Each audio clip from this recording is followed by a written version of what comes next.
누가복음 제23장. 온 의회는 예수를 총독 빌라도에게 끌고 가서 고소하였다. 이 사람은 로마 정부에 세금을 바치지 말라고 선동하고 자기가 그리스도라고 주장하면서 백성들에게 소란을 일으키고 있습니다. 빌라도가 예수께 물었다. 당신이 유대인의 왕이요?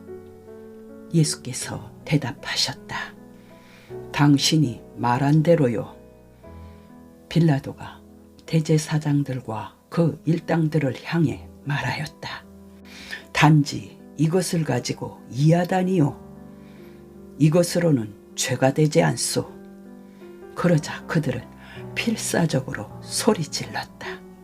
하지만 그는 갈릴리에서 예루살렘까지 온 유대를 돌아다니며 가는 곳마다 로마 정부에 대항하도록 선동하였습니다. 이 말을 듣고 빌라도가 물었다. 그러면 이 사람이 갈릴리 사람이요? 그들이 그렇다고 하자 빌라도는 예수를 헤롯 왕에게 데리고 가라고 하였다. 갈릴리는 헤롯의 통치하에 있었기 때문이었다.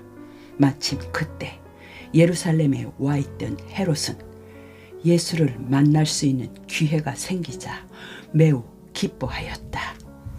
오래전부터 예수에 대해서 많은 것을 들어온 데다가 기적을 베푸는 것이 보고 싶었기 때문이었다. 헤롯은 예수께 많은 것을 물었다. 그러나 예수께서는 아무런 대답도 하시지 않았다. 그런데 대제사장들과 율법학자들은 거기 서서 소리를 지르며 예수를 고소하였다. 그러자 헤롯은 그의 경비병들과 함께 예수를 모욕하고 조롱한 다음 화려한 옷을 입혀서 빌라도에게 되돌려 보냈다. 서로 원수처럼 지내던 헤롯과 빌라도가 바로 그날에는 다정한 사이가 되었다. 빌라도는 대제사장들과 율법학자들과 백성들을 불러 모으고 이런 판결을 내렸다. 당신들이 이 사람을 내게로 데리고 와서 로마 정부에 대항하여 폭동을 주도하였다고 고소하였소. 내가 그런 사실이 있는지 철저하게 신문에 보았지만 이 사람에게는 아무런 죄가 없소. 헤롯 역시 같은 결론에 도달하여 우리에게 되돌려 보냈소. 이 사람은 사형 언도를 내릴 만한 일을 한 가지도 한 것이 없소. 그러므로 나는 이 사람에게 매질이나 해서 놓아주겠소. 명절이 되면 빌라도는 죄수 하나를 놓아주는 관례가 있었던 것이다. 그러자 그들은 일제히 큰 소리로 이 사람을 죽이고 바라바를 놓아주시오 하고 소리 질렀다. 바라바는 로마 정부를 반대하여 예루살렘에서 폭동을 일으키고 살인한 혐의로 감옥에 갇혀있는 사람이었다. 빌라도는 예수를 놓아줄 뜻을 다시 한번 그들에게 밝혔지만 그들은 그를 십자가에 못 박으시오, 그를 십자가에 못 박으시오 하고 소리 질렀다. 빌라도가 세 번째로 그들에게 말하였다. 왜들 이러오? 이 사람이 대체 무슨 죄를 저질렀단 말이오? 나는 그를 사형시킬 만한 죄를 찾지 못했소. 그러니 그를 매질하여 놓아주겠소. 그러나 그들은 더욱더 큰 소리로 예수를 십자가에 못 박아야 한다고 아우성을 쳤다. 그들의 아우성 소리가 걷잡을 수 없이 커지자 할 수 없이 빌라도는 그들의 요구대로 예수께 사형을 명하였다.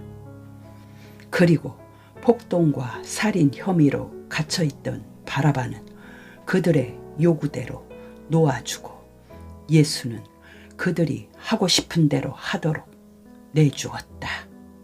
예수를 사형에 처하려고 끌고 가던 그들은 시골에서 예루살렘으로 올라오는 구레네 사람 시몬을 붙들어 강제로 예수의 십자가를 메고 뒤따르게 하였다. 수많은 군중이 그 뒤를 따라갔다.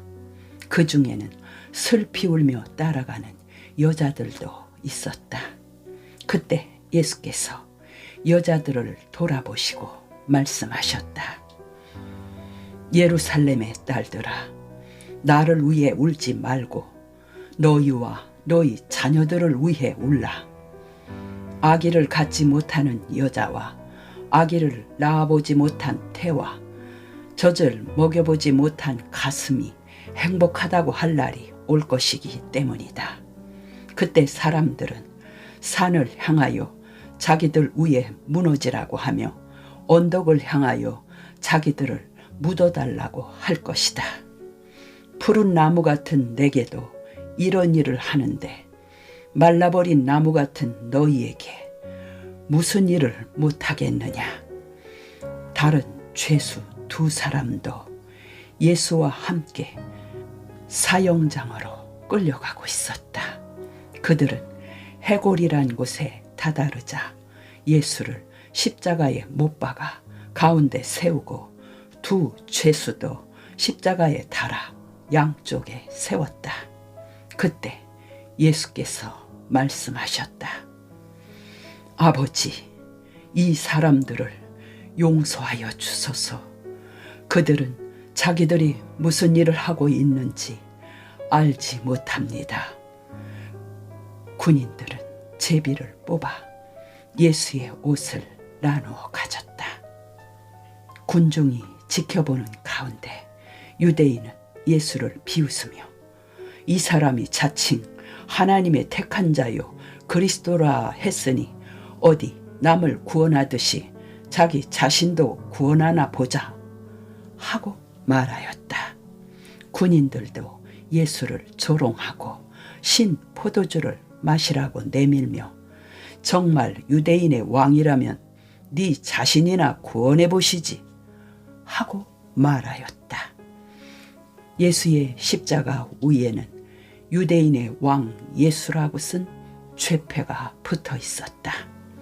곁에 달린 한 죄수조차 당신은 그리스도가 아니요 당신도 살리고 우리도 구원해서 그것을 증명해 보시오 하며 예수께 빈정거렸다. 그러자 다른 죄수가 너는 죽어가면서도 하나님을 두려워하지 않느냐. 우리는 우리가 저지른 죄로 인해 마땅한 벌을 받는 것이지만 이분은 한 가지도 잘못한 것이 없다 하고 꾸짖은 뒤 예수님, 당신의 나라에 들어가실 때 저를 기억하여 주십시오 하고 말하였다. 예수께서 말씀하셨다. 내가 분명히 약속한다.